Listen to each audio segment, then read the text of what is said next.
ये है हिमाचल का किन्नौर डिस्ट्रिक्ट का डोरा वैली। यहीं पर है दुनिया का सबसे ऊंचा भगवान श्री कृष्ण जी का मंदिर उलाकंडा। कहते हैं इस मंदिर को पांडवों ने बनाया था जब वो अपने अज्ञातवास के दौरान यहाँ रुके थे। लगभग 12,800 फीट की ऊंचाई पर स्थित ये लेक भगवान श्री कृष्ण जी को समर्पित है।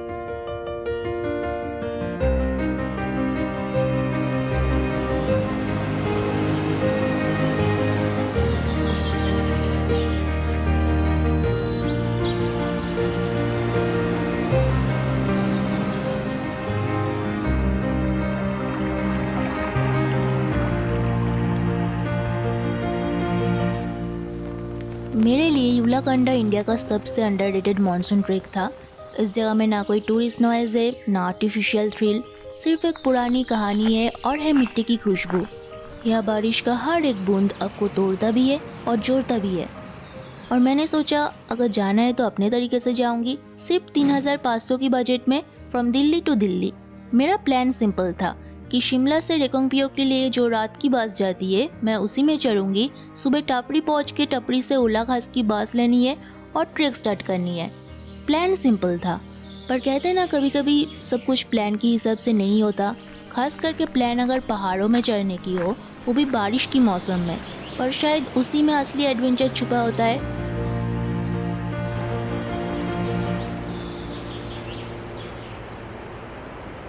शिमला से निकल के 3 घंटे बाद ही बस अटक गई। क्यों?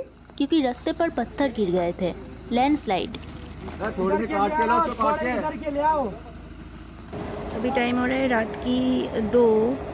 हमारी बस यहाँ रुकी हुई है लास्ट 2 घंटे से, क्योंकि यहाँ ऊपर से पत्थर आ गिरे हैं। छोटी गाड़ियाँ तो साइड से निकल रही थी, लेकिन HRTC की बड़ी बस वही रुक गई पूरी रात के लिए। हम वहाँ 6 घंटे तक फंसे रहे। अभी टाइम हो रहा है सुबह की 6, तो हम यहाँ 12 बजे आए थे। लास्ट 6 घंटे से हम यहाँ पर स्टक है, क्योंकि ऊपर से पत्थर आ गिरे थे, कुछ साफ़ नहीं हुआ। अभी मशीन की मदद से साफ़ किया जा रहा है, तो बहुत ज़्यादा ट्रेक प्लान डिसरप्ट हो गया मेरा इस लैंडस्लाइड के चक्कर में। और फिर शुरू होती है वो बस जर्नी जिसे लोग कहते हैं journey on one of the most dangerous roads of India.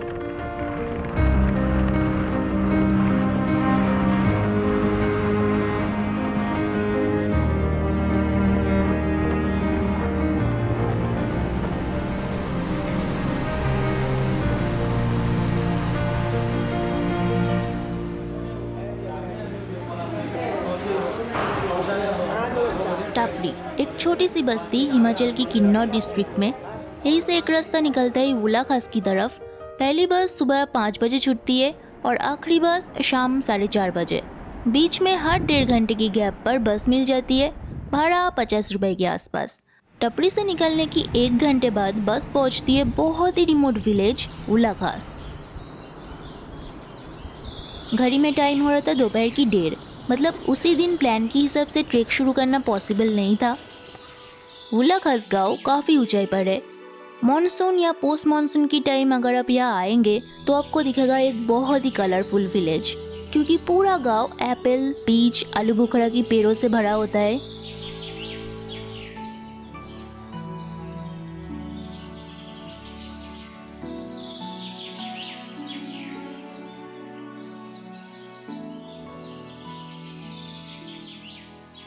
तो आप सोच रहे होंगे कि अगर हम 1 बजे ट्रेक स्टार्ट करते हैं यूला खास से, तो क्या हम ऊपर तक पहुंच नहीं पाएंगे बेस कैंप तक?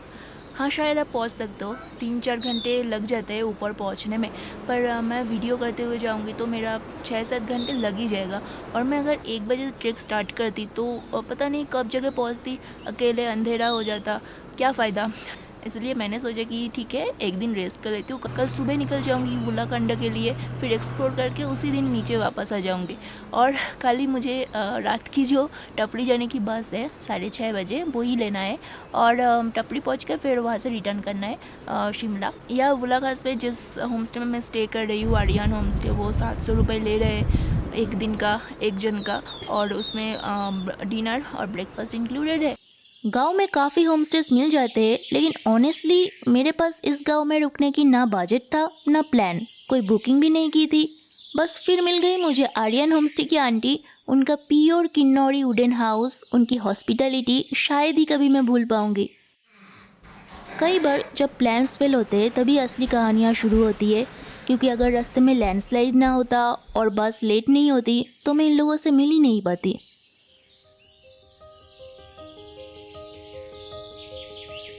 अगले सुबह मैं निकल पड़ी इंडिया की सबसे ऊंचाई पर स्थित भगवान श्री कृष्ण जी की मंदिर की तरफ। पर मेरा लक इतना खराब था, उसी दिन बारिश आनी थी जो रास्ते को और मुश्किल बना देगी, जबकि इतने दिनों तक उला खास में ऐसा कुछ नहीं हुआ था।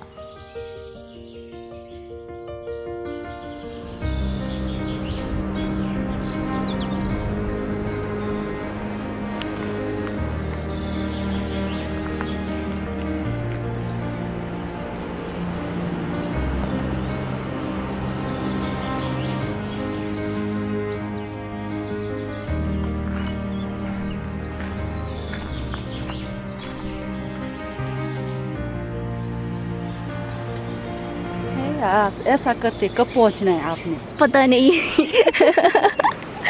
इस वाटरफॉल का नाम क्या है? इस वाटरफॉल का नाम हाँ तालिंगरंग है। तालिंगरंग। हाँ जी, तालिंगरंग है ये। और एक गोइनगरंग करके कुछ था क्या?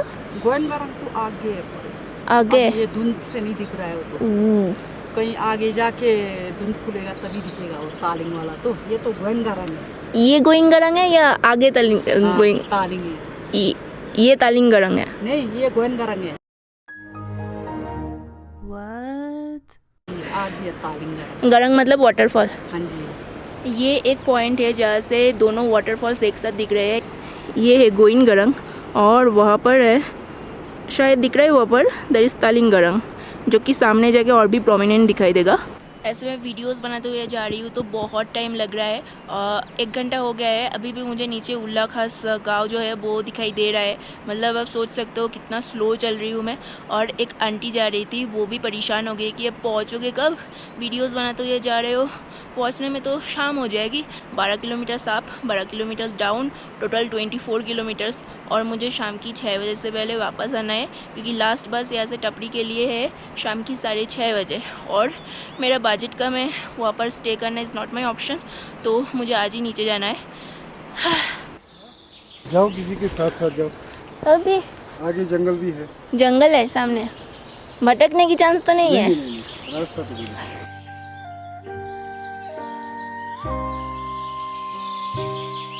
और जैसे अंकल जी ने कहा, इसके बाद शुरू होता है जंगल, वाटरफॉल्स और स्ट्रीम्स। और चारों तरफ जो व्यू था वो फॉग से कवर हो गया था। डेंस फॉरेस्ट आना अभी भी बाकी था, ये तो बस शुरुआत थी।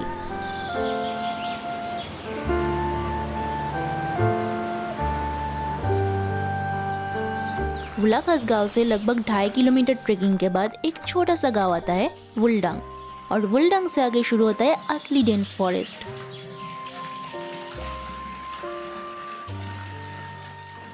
अभी टाइम हो रहा है सुबह की 9 और ये वुलडंग विलेज है। यहाँ पर एक ऐसा शेड टाइप बनाया हुआ है, तो यहाँ पर पानी भरने की जगह है, आप बैठ के ब्रेकफास्ट भी कर सकते हो।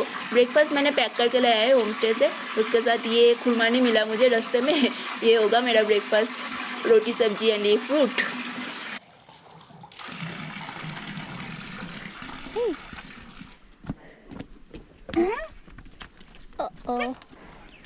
ये यहाँ पर एक ढाबा है, यहाँ पर आप मैगी चाय वगैरह खा सकते हो अगर आपके पास ब्रेकफास्ट नहीं है तो।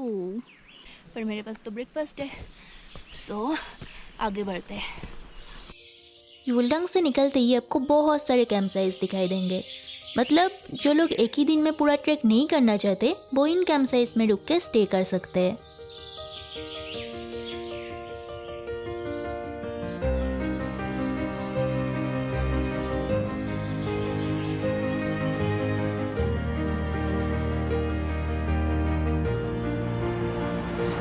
अभी एक सांप दिखा मेरे को, छोटा था, मतलब मीडियम साइज़, वो येलो कलर की होता है ना, इतना बड़ा वाला, वो सांप। छोटा हो या बड़ा, सांप तो सांप ही होता है। और मेरा सबसे ज़्यादा डर लगता है सांप से। अभी जंगल वाला ट्रेल स्टार्ट होगा, बहुत सावधानी से जाना होगा।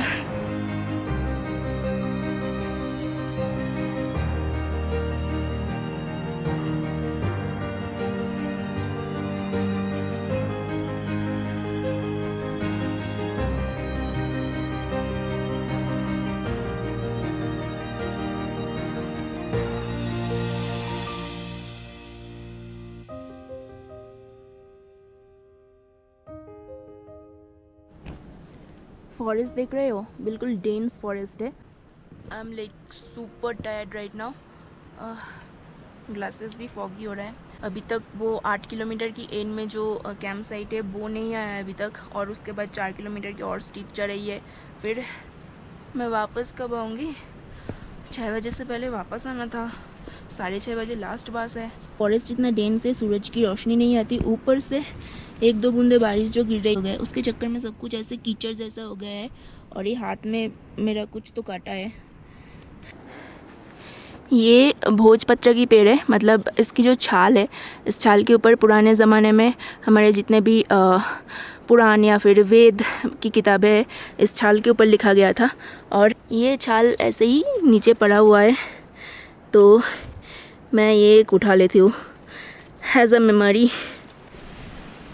फाइनली 8 किलोमीटर हुआ मेरा कंप्लीट, और 4 किलोमीटर और बाकी है। गेट क्रॉस करते ही खुले मीडोज मिलते हैं। यहीं से शुरू होता है ट्रेक का आखिरी 3 किलोमीटर, जो बहुत ही स्टीप था, बहुत ज़्यादा। मतलब लास्ट 8 किलोमीटर तो टफ थे ही, पर अब यहाँ से शुरू होता है सबसे टफेस्ट पार्ट। और ऊपर से सब कुछ इतना धुंधला हो रहा था कि सामने कुछ भी दिखाई नहीं दे रहा था, और चीज़ों को और डिफिकल्ट बनाने के लिए तेज बारिश भी शुरू हो गई। बारिश और धुंध के बीच हमें रास्ते के किनारे पत्थरों से बनी एक छोटी सी गुफा में शेल्टर लेनी पड़ी। हर कदम मुश्किल हो रहा था, लेकिन हिम्मत के साथ आगे बढ़ते गए। और फिर फाइनली वो पल आया, हम पहुंच गए अपनी मंजिल पर, दुनिया का सबसे ऊंचा भगवान श्री कृष्ण जी का मंदिर उल्लाकंडा। और मंदिर के सामने खड़े होकर सिर्फ एक ही एहसास था, सारी थकान, सारी मुश्किलें, सब कुछ सफल हो गया। मंदिर तो बंद है, अंदर भगवान कृष्णा जी का मूर्ति है, और नीचे भी मूर्ति है। बस पूजा नहीं दे सकते अंदर क्योंकि बंद है। वैसे तो यहाँ पर धूप जला सकते हैं, पर ऑक्सीजन की कमी की वजह से लाइटर जल नहीं रहा। यहाँ से नज़ारा बहुत सही लग रहा है। ये यहाँ पर है एक वाटरफॉल जो सीधा जा रहा है लेक के पानी में। ये है लेक, ये सैक्रेड लेक है, तो यहाँ पर डुबकी लगाना मना है। अभी लेक की एक चक्कर लगा रही हूँ, फिर यहाँ से निकलते हैं क्योंकि मौसम बहुत ख़राब हो रहा है। और घड़ी में टाइम हो रहा है ऑलमोस्ट 5 बजने को आए। आज तो नीचे और पहुँचना पॉसिबल नहीं होगा, होम स्टे में ही स्टे करना होगा फिर से। बजट गया मेरा टोटली डाउन। एनीवेज अभी यहाँ से निकलते हैं क्योंकि बारिश हो रही है, सब कुछ मौसम भी बहुत ख़राब हो रहा है, तो निकलते हैं यहाँ से। कल भी ऐसा ही था वेदर, मौसम। हाँ, खुल भी सकता है, नहीं भी खुल सकता है, कोई पता नहीं। आज तो पूरा दिन ख़राब था मौसम, पर फिर भी बहुत अच्छा लगा मुझे यहाँ ऊपर आके। तो ये था मेरा युलाकांडा ट्रेक जर्नी। अगर पसंद आया हो तो वीडियो को लाइक करना ना भूलें, और कमेंट करके ज़रूर बताइए कि कैसा लगा। कोई क्वेरीज है तो डेफिनेटली कमेंट में पूछ सकते हो, या फिर इंस्टाग्राम पे डीएम भी कर सकते हो। और हाँ, वीडियो अपने दोस्तों के साथ शेयर करना मत भूलना। हर ईयर में आता है इधर। हाँ, हर ईयर में हिमालय में घूमता है। पहले 11 बरस हो गया, क्योंकि हिमालय में 15 दिन में घूम कर गया तो बीमार कब नहीं पड़ता। और ये कृष्ण मंदिर कल हम YouTube में देखा। हाँ, और इधर आ गई। बस पहले मालूम नहीं था। Without planning. सही है। ये अपना ये है ना, जैसा कि आपको पता है कि हिमाचल की वादियों में इतनी सुकून की हवा है कि अंकल आप बता रहे हैं 15 साल से आ रहे हैं, आज तक कभी बीमार नहीं हुए। इतना मज़ा आता है इन हसीन वादियों में, इसलिए प्लीज़ आप हिमाचल वापस घूमने जरूर आए। Bye bye. बाय।